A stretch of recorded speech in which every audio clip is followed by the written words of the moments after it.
الدولة بتستأدي حقها في من خلال 3 مجالات. الأول سداد قيمة نقدية 3.5 مليار دولار هيتم سدادهم إن شاء الله آخر ديسمبر القادم، يعني في خلال 50 يوم بالضبط هيتم سداد المبلغ دفعة واحدة.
يعني انتوا كجمارك وضرايب ووزاره الماليه بتتخانقوا مع بعض على مين فيكم ياخد منا فلوس اكتر؟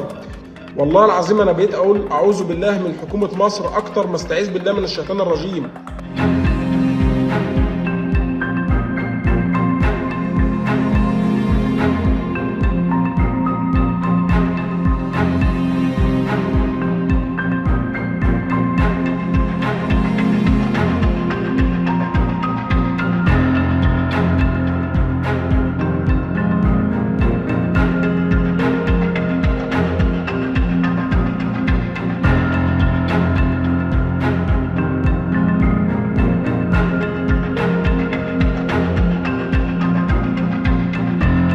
في هذا الإطار تدعو مصر إلى تخفيف أعباء الديون عن الدول النامية وخاصة الإفريقية والدول متوسطة الدخل.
על ההסכם ההיסטורי שפורסם כעת על ייצוא גז ישראלי למצרים.